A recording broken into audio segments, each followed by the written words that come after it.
Bonjour, Laetitia Lévy, je vous remercie d'être là. Merci de liker et de vous abonner à ma chaîne. Chaque relation nous révèle à nous-mêmes. Que ce soit des relations amicales, professionnelles, familiales ou amoureuses. Comme je l'ai déjà dit dans certaines vidéos, nul n'a de pouvoir sur moi. Pourquoi? Qu'est-ce que ça veut dire en fait? En fait, quand je suis en relation avec quelqu'un, je ne suis pas tout seul quelque part dans ma tête avec cette personne. C'est-à-dire que je suis avec mes blessures, avec ce qui m'est arrivé, avec toute mon histoire, avec toutes mes projections et toutes mes croyances. Donc il suffit que ce quelqu'un me parle et active sur un bouton chez moi qui va réactualiser mes blessures. Je vais plus lui répondre depuis lui, mais je vais lui répondre depuis mes blessures. Il va sûrement donner un pataquès incompréhensible pour lui et pour moi si je ne sais pas me décoder. En fait, on n'a pas conscience de son monde intérieur que l'on projette, qui est projeté sur le monde extérieur.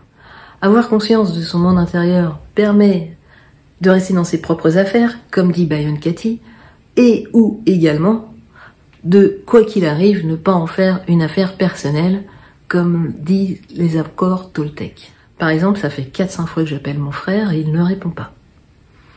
Il ne se manifeste pas du tout, il répond pas à mes messages, rien.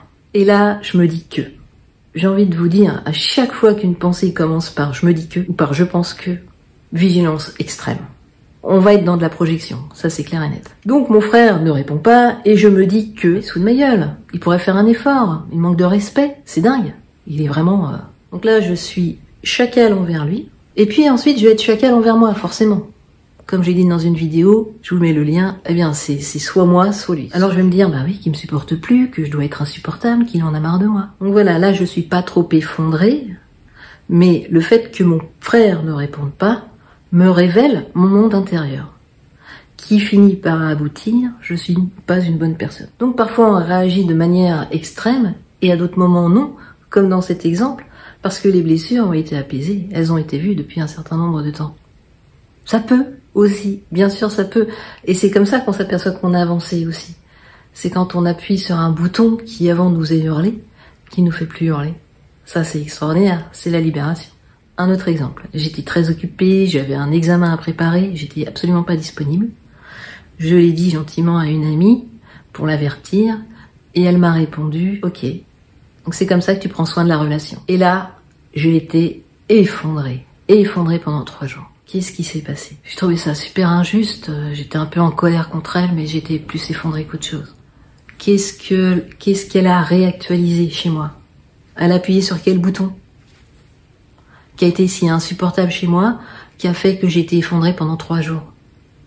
Et que j'en parle encore aujourd'hui, 5, 10 ans plus tard. Elle m'a renvoyé une blessure d'enfance, de par son statut à cette amie, et de par de ce que je projette sur elle, de comment je la vois, elle a réactualisé chez moi une blessure d'enfance profonde et extrêmement souffrante, qui est « je ne suis pas une bonne personne, je ne suis pas assez aimable, je fais pas ce qu'il faut, je fais pas bien, je fais toujours tout faux ». Là c'est intéressant de s'en rendre compte, parfois on a la main, parfois on n'a pas la main, là-dessus, sur nos blessures, sur nos croyances, sur comment on s'est construit.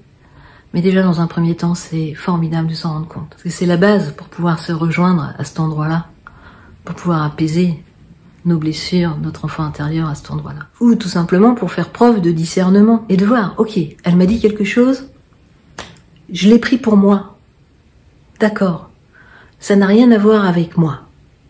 Donc je la vois, elle, et je peux lui demander, et toi là, qu'est-ce qui t'arrive? Un moyen d'action pour reprendre son propre pouvoir, en gros. C'est de penser, qui a dit cela? Ok, dans un premier temps, je l'ai pris, sa parole. Donc je m'aperçois qu'en la prenant, ça ne la concerne pas elle, mais ça concerne mon histoire. Ok, je vais traiter mon histoire. Donc je lui rends la parole.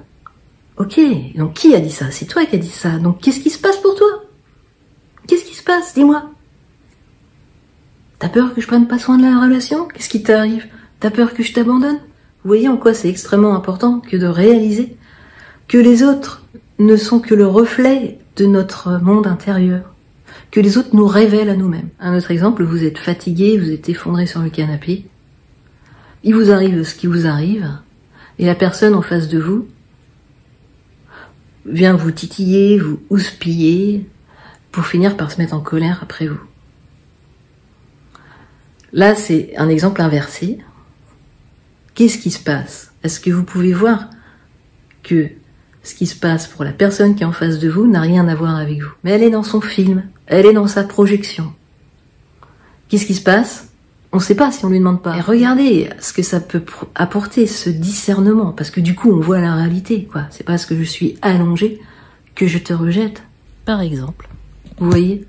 Rien que pour la personne, ça permet aussi de dézoomer. Après, je dis pas, oui, il y a des choses qui sont insupportables, il y a des choses qui sont très dures, qui sont même inacceptables. Oui, mais là, on réagit. On n'est pas en réaction depuis son monde intérieur, depuis son histoire et ses blessures. Oui, il y a des choses inacceptables. Donc ça permet de prendre position. Et puis, à d'autres moments aussi, quand les blessures sont très très réactivées, ben on peut pas faire face. Et là, on est face à ses propres limites. Et c'est aussi de les accepter avec indulgence pour pouvoir prendre le temps simplement et apprendre ainsi à se mettre à l'abri. Apprendre à se connaître pour respecter ses blessures et ses limites. Et aussi, donc, du coup, les autres. Merci infiniment pour votre attention. De tout cœur avec vous, prenez grand soin de vous. Vous êtes la personne la